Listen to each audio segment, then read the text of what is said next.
Muy buenas noches, estimados televidentes. Bienvenidos nuevamente al programa de cursos, el programa del Centro de Estudios Superiores Universitarios, CESU, de la Universidad Mayor de San Simón, que transmitimos a través de la televisión universitaria, en la que cada semana tratamos de discutir sobre temas de interés general, temas de actualidad.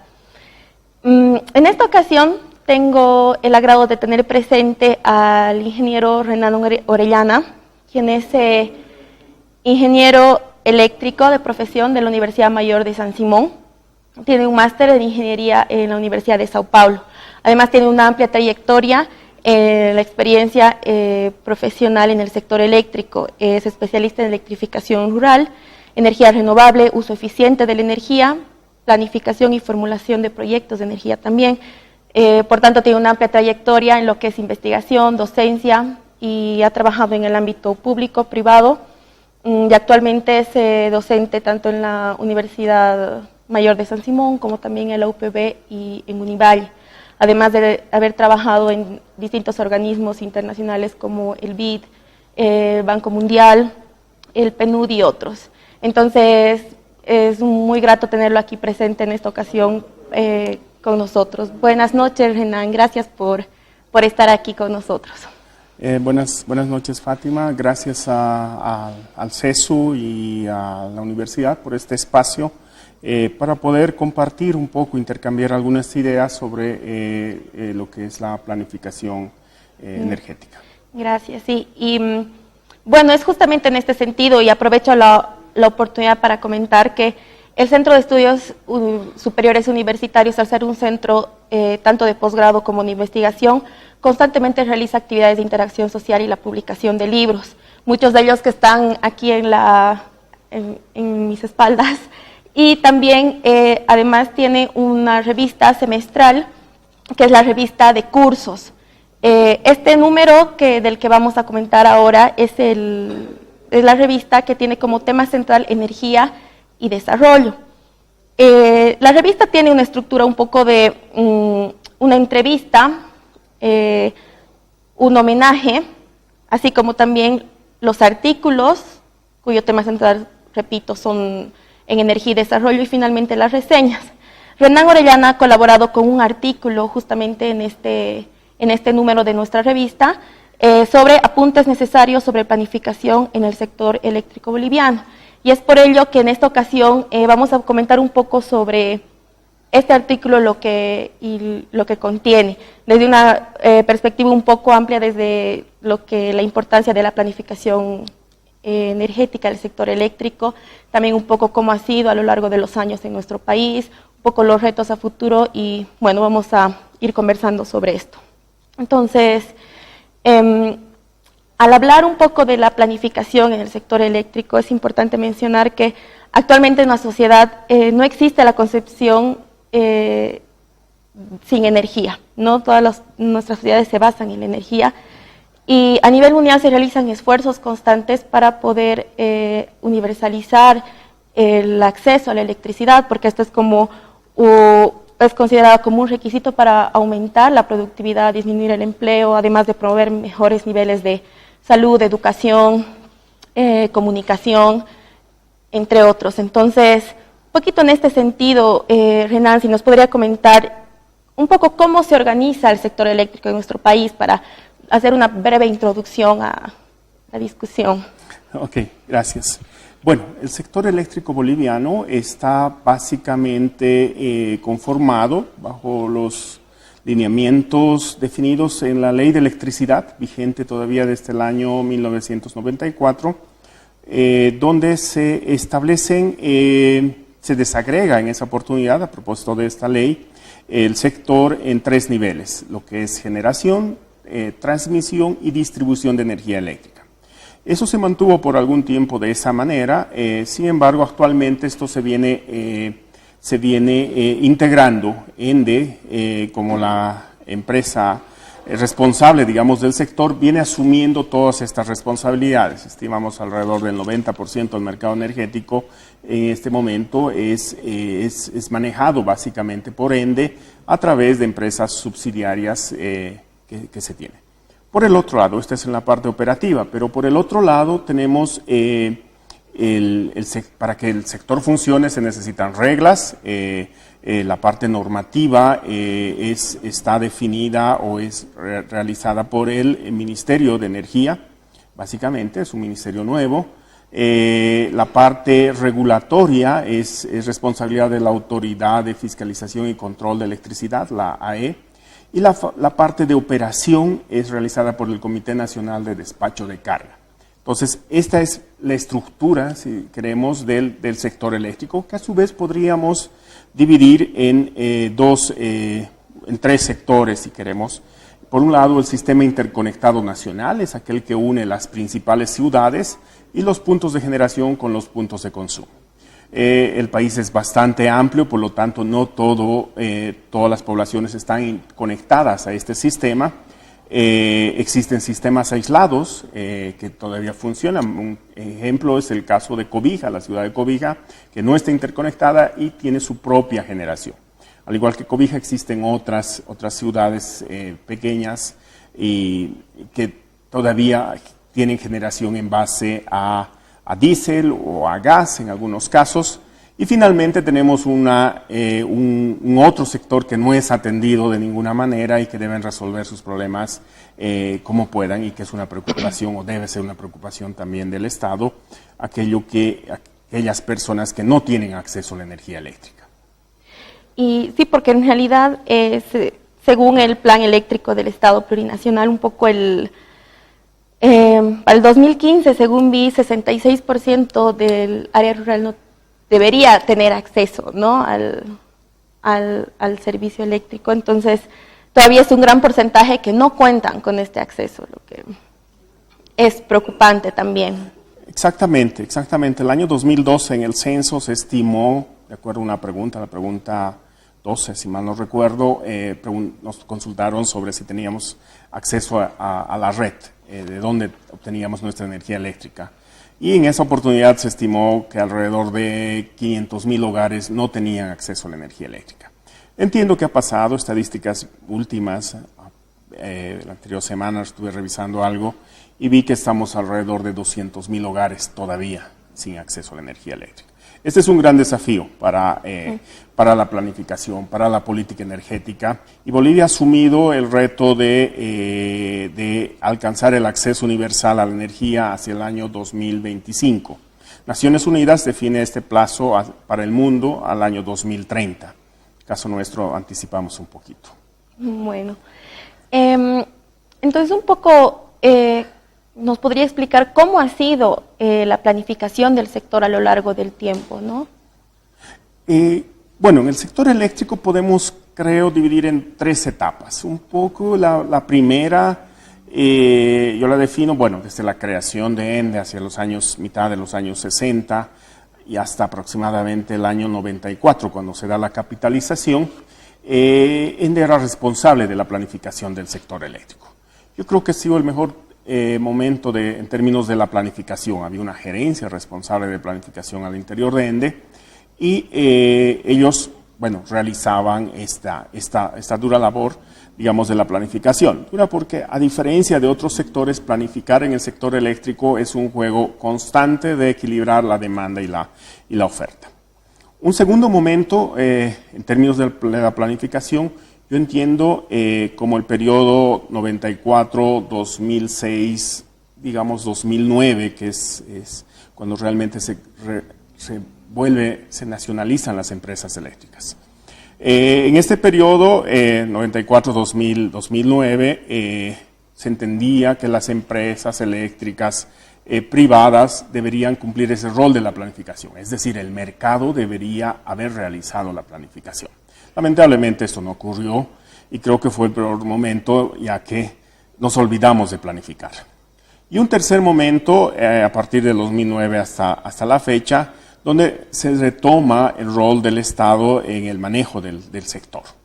Lamentablemente creo que ese olvido de lo que era planificar no se lo ha podido retomar. Han habido algunos intentos de planificación, están el plan referencial, que lo elabora hacia el 2012 el CNDC, está el Plan Eléctrico al año 2025, el Plan Nacional de Desarrollo, que tiene un apartado especial sobre energía, pero son intentos un poquito genéricos, si quieren, sobre la planificación. Esto debería ser un referente y lamentablemente en ninguno de los casos estos planes se han constituido una referencia a largo plazo del camino que debería recorrer el sector. Y es interesante porque es un gran reto además, ¿no?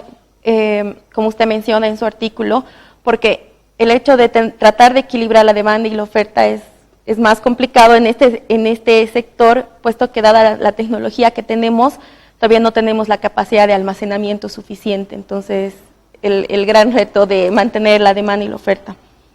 En este sentido, entonces, de este reto y la dificultad en la planificación, usted menciona también que la gasificación es también como ha sido una salida para esta falta de planificación. Si nos podría comentar un poco qué es esta gasificación y por qué usted lo menciona de esta manera. Ok, he usado este término de gasificación como un proceso en el cual la generación eléctrica, que en años anteriores, y me refiero a los años 80, mitad de los 90 posiblemente, donde la generación eléctrica en Bolivia era eminentemente hidroeléctrica, dependíamos de las centrales hidroeléctricas.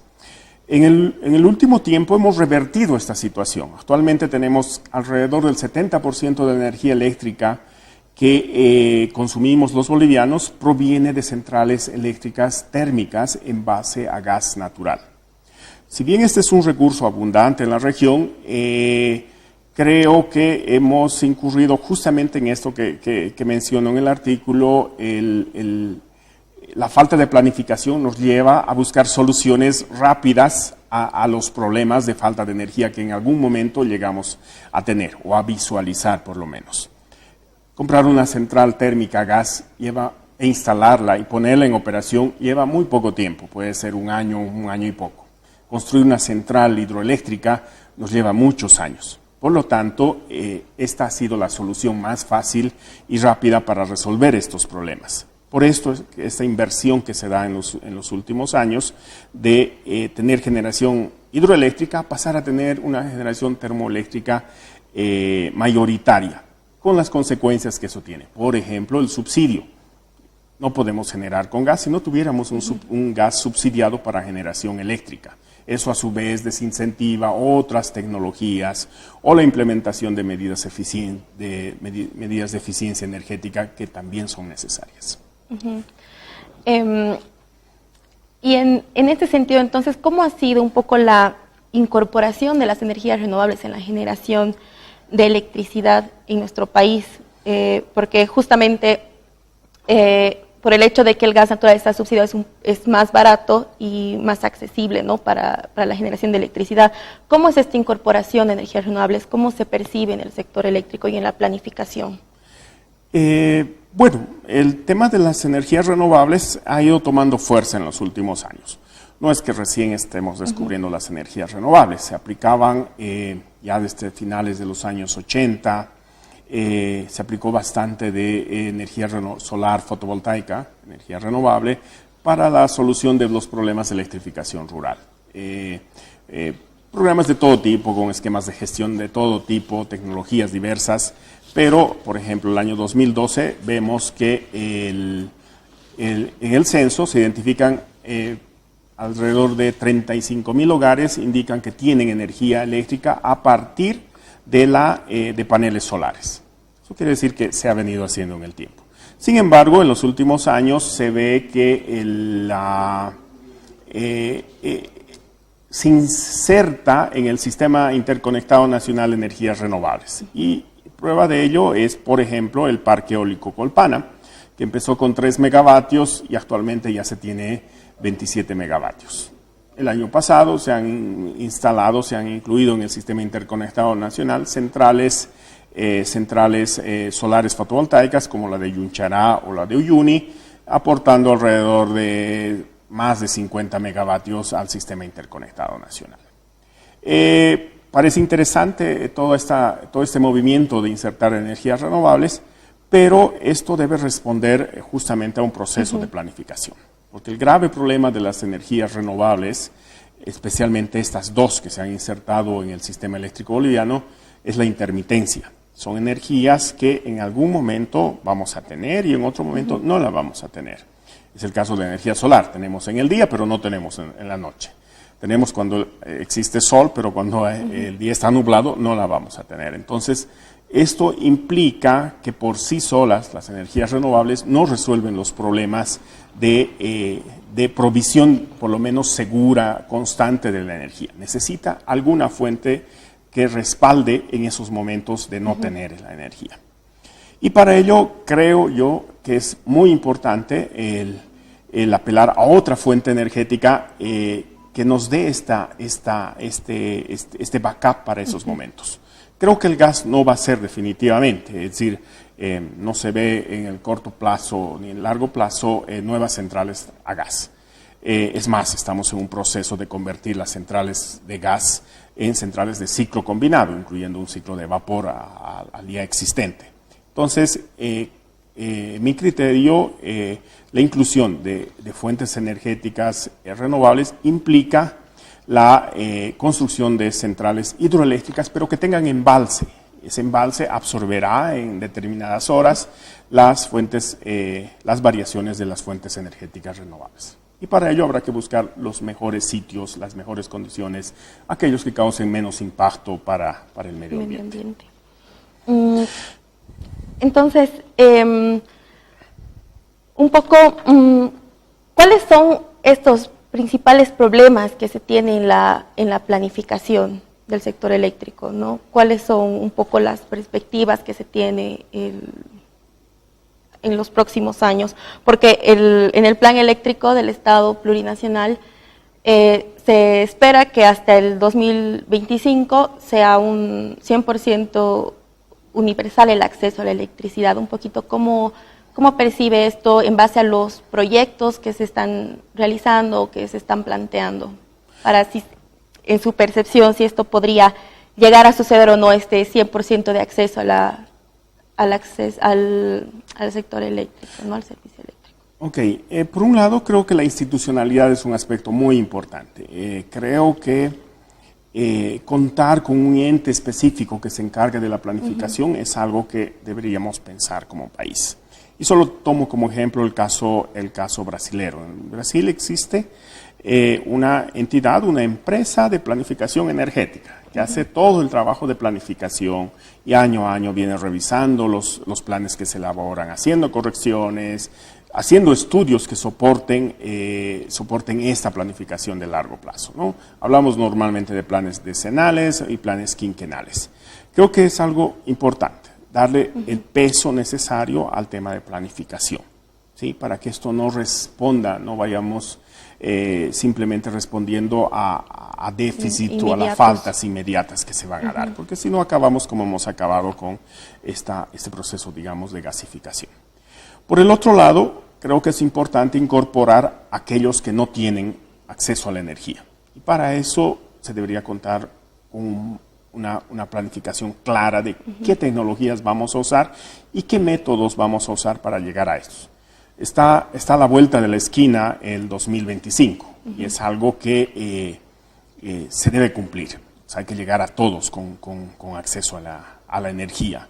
Que posiblemente en una primera instancia no sea un proceso, digamos, de extensión de redes, posiblemente pase por una solución tecnológica a pequeña escala, al menos para resolver temas que, digamos, el uso de fuentes contaminantes o que dañan a la salud de quienes usan, que son las velas, los mecheros. Por lo tanto, habría que facilitar ese proceso de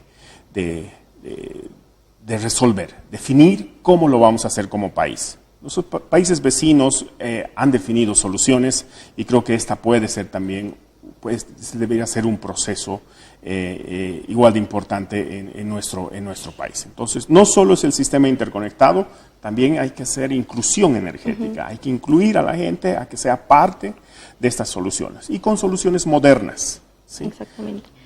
Y en la parte de estas soluciones, justamente, se habla de la generación distribuida, la eficiencia energética, un poco ¿cómo nos ayudaría esta eficiencia energética a solucionar, a llegar a este acceso universal a la electricidad? El concepto de eficiencia energética es muy importante, debe ser parte de estos planes del sector eléctrico. Tenemos antecedentes, lo hemos hecho hace algunos años, cuando nos regalaron foquitos ahorradores y nos permitió básicamente bajar la demanda eléctrica casi en el equivalente a una central nueva. Es decir, estamos hablando de más o menos, en ese momento bajamos lo que puede ser la central de Misicuni en generación. Entonces, no es algo que está fuera. Posiblemente no sea sostenible regalar foquitos nuevamente, además la tecnología ha cambiado. Pero posiblemente aspectos normativos deban ser considerados, qué sé yo, reducción de impuestos para esas tecnologías, normas que prohíban la venta de los focos antiguos, etcétera, etcétera. Creo que hay soluciones para hacer esto, pero es algo que debe estar dentro de los planes. No podemos solamente pensar que para atender cierta demanda debemos generar, también debemos pensar que es posible ahorrar energía y dejar de generar, dejar de invertir. Esa es una posibilidad. La otra que se viene hablando en el último tiempo es la generación distribuida. ¿Qué implica generación distribuida? Es la generación de pequeñas cantidades de energía por los propios usuarios. Los propios usuarios dejan de ser solo consumidores y pasan a ser también generadores de pequeñas cantidades de energía, que son inversiones que las van a hacer los consumidores, los usuarios. No existe lamentablemente una normativa en el país para promover este tipo de acciones. Creo que el Estado de esta manera podría liberarse de nuevas inversiones y ser los propios usuarios quienes inviertan y reduzcan la demanda. Habrá que ver cuál es la mejor manera para hacer esto. Gracias. Y como para terminar un poco esta revisión un poco del artículo y de las opiniones que tiene sobre la planificación del sector eléctrico, ¿cuáles considera que podrían ser unas futuras recomendaciones quizás para la planificación? ¿No? Un poco su opinión. Bueno, lo que ya le mencionaba antes, creo que en primer lugar la institucionalidad es importante, tener una gerencia, un ente responsable de planificación. Una difusión de esta responsabilidad, digamos, en diferentes entidades no es lo más aconsejable. Debe haber un responsable de la planificación en el sector. Dos, considerar cada solución tecnológica con sus beneficios y también con sus problemas. ¿Sí? Las renovables sí son una solución, pero en cambio tienen algunos problemas como la intermitencia. Entonces, habrá que pensar de qué manera, cuáles son los límites de energías renovables que puedan ser inyectadas al sistema interconectado nacional. ¿Y cuál es el backup que le vamos a dar a estas fuentes energéticas? ¿De qué manera vamos a suplir esta intermitencia y cuáles son los límites de estas energías renovables? No podemos pensar que solo energías renovables, como a ratos escuchamos algunos grupos ambientalistas de que la solución son las energías renovables. Lamentablemente no es cierto. ¿Sí? Entonces debemos pensar, ser realistas en este sentido. Hay un límite. Ningún país tiene solo energías renovables. Se necesita, hay un límite, sí. Necesitamos complementar básicamente. Y bueno, lo último que mencionábamos, debe considerarse la eficiencia energética y la generación distribuida como mecanismos adicionales a esta forma tradicional de planificar y prever el crecimiento del sector. Creo que nos puede ayudar.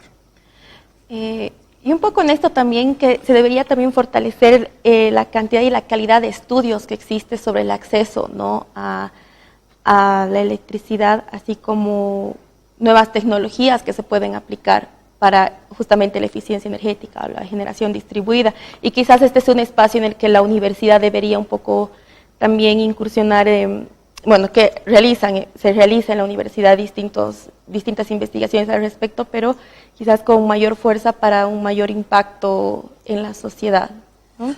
No, seguramente sí. La universidad, yo creo, las universidades pueden jugar un papel muy importante en esta nueva visión a futuro. ¿Sí? Estudios sobre complementariedad energética, estudios sobre nuevas tecnologías, mecanismos de almacenamiento, que parece ser un aspecto crítico que hay que resolver. Tenemos litio en el país, de alguna manera esto debería servir para beneficio del país en el uso, el manejo de la energía, etcétera. Creo que son muy importantes y creo que hay un desafío para las universidades en este sentido. Bueno, muchísimas gracias, Renan, por sus comentarios. Muchas gracias a todos por su atención. Vemos que realmente se ha avanzado mucho en el acceso a la electricidad, pero todavía nos queda mucho por hacer. Y con los distintos mecanismos que hemos discutido, quizás se podría un poco facilitar a que esto se pueda realizar. Muchas gracias. Les invito, por favor, a pasar por las oficinas del CESU si están interesados en el tema, en la revista de cursos, y a continuar sintonizándonos semana tras semana en nuestro espacio de diálogo. Muchas gracias y hasta la próxima.